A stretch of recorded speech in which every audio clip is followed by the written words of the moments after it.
देखो साफ लगा हुआ था, ये भगवान नारायण भगवान के पार्षद थे, द्वारपाल थे जय और विजय। जब चारों ब्रह्म ऋषि वैकुंठ लोक में भगवान के दर्शन करने के लिए पधारे तो इन द्वारपालों ने उनका अपमान कर दिया, निरादर कर दिया। सनत कुमारों ने श्राप दे दिया कि जाओ तुम दैत्य हो जाओ। जय विजय ने क्षमा याचना मांगी, कहा कि ऐसा मत करिए प्रभु, कोई तो उपाय होगा।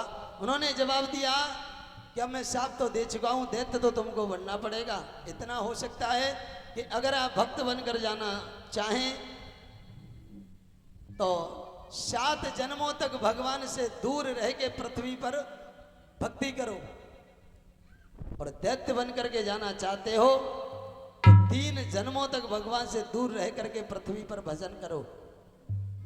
जय विजय ने कहा कि हम दैत्य बनकर जाना चाहते हैं, कम से कम 3 जन्मों के बाद आ तो जाएंगे। ये वही जय और विजय हिरण्याक्ष और हिरण्यकश्यप के रूप में अवतीर्ण हुए हैं। आगे भगवान ने पृथ्वी को स्थापित किया, सृष्टि का निर्माण हुआ। मनु और शत्रुपा से 2 पुत्र पैदा हुए, प्रियव्रत और उत्तानपाद। 3 कन्याएं पैदा हुई, आकुति, देवहूति और प्रसूति। अंत में ब्रह्मा जी से एक और पुत्र पैदा हुए हैं, नाम है कर्दम ऋषि। कर्दम ऋषि भगवान के बड़े ही भक्त हैं, तपस्या में हर समय लीन रहते हैं, बड़े ही परम भक्त हैं।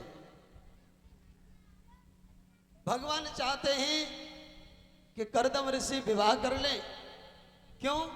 क्योंकि ऋषियों से जो संतान उत्पन्न होगी वो हमारे समाज में क्रांति ला सकती है। कर्दम ऋषि से कहा कि कर्दम ऋषि आप विवाह कर लें। अब कर्दम ऋषि के मन में भी आया कि चलो विवाह कर ही लेते हैं, लेकिन पूछा तो मना कर दिया। कह दिया कि जब आप कह रहे हैं तो विवाह कर लूंगा, लेकिन मेरी एक शर्त है। बोले क्या है? बोले मैं विवाह तो कर लूंगा, लेकिन आपको स्वयं मेरे घर में पुत्र के रूप में आना होगा।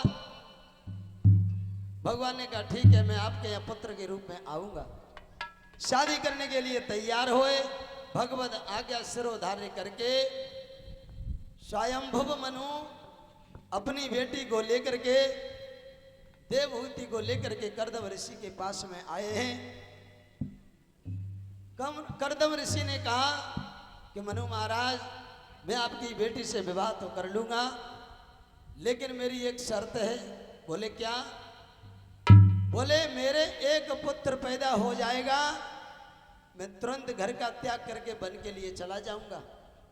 क्योंकि कर्दम ऋषि को ये पता है कि पुत्र के रूप में उनके यहाँ साक्षात गोविंद आने वाले हैं, और जिसके घर में भगवान स्वयं पधारे उसे किसी दूसरे बेटे की इच्छा होगी क्या?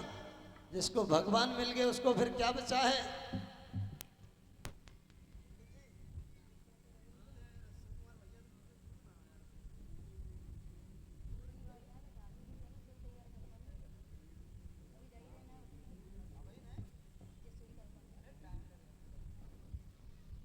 कर्दम ऋषि ने कहा कि मनु महाराज, एक पुत्र पैदा होती मैं घर का त्याग कर दूंगा। जवाब दिया ठीक है। अंत में कर्दम और देवहूति का विवाह संपन्न हुआ है।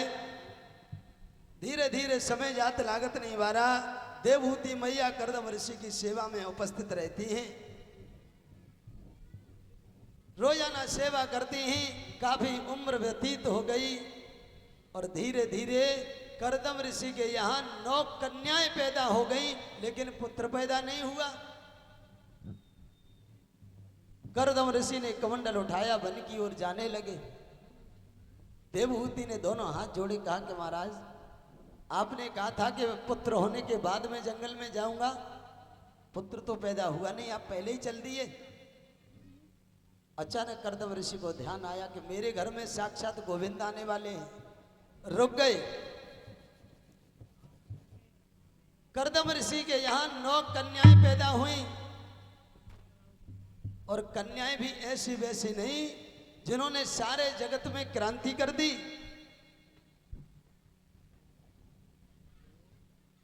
9 कन्याओं का